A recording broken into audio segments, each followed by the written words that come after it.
Pierre Poilievre just said he opposes puberty blockers for minors and that people can decide to take them when they are adults, which, beyond making zero sense, is also a position that research suggests will result in more trans youth wanting to unalive themselves. Here's what you need to know about this. Poilievre has been pressed to share his position on gender-affirming care for youth since Alberta Premier Daniel Smith laid out policies for trans youth that are being slammed as draconian. In a highly controlled press conference setting, Poilievre was able to lean back on attacking Trudeau, attacking the journalist asking the question, and using his favorite dog whistle of parental rights. It's also the preferred doublespeak of anti-LGBTQ groups like Moms for Liberty. But when he had less control in a scrum yesterday, he actually had to answer a question. Here's what that looked like. Medical interventions like what?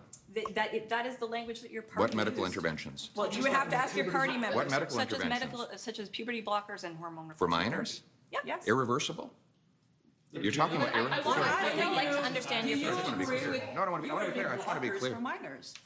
Puberty blockers for minors? Do you agree with that? Do you agree with that? I think that we should protect children and their ability to make adult decisions when they're adults. You are against puberty blockers for kids under the age of 18. Is that Yes. unclear? Okay. Would you look at that? A real answer, albeit an uneducated one. Like he says, irreversible, which puberty blockers are not. They just pause puberty while you're on them, and then puberty resumes when you stop, and have successfully been used for all kinds of medical issues for decades. But it was also a wild position to take when you consider the implications for trans youth, because providing trans and non-binary youth with access to puberty blockers and hormones was associated with 73% lower odds of suicidality. So you can imagine the impact disrupting that access would have. Spoiler alert, it's not pretty. And it's not the kind of thing politicians should haphazardly choose to support because it suits that day's game of political football, especially when you consider the variety of medical uses of puberty blockers. Does he only oppose them when they save trans lives?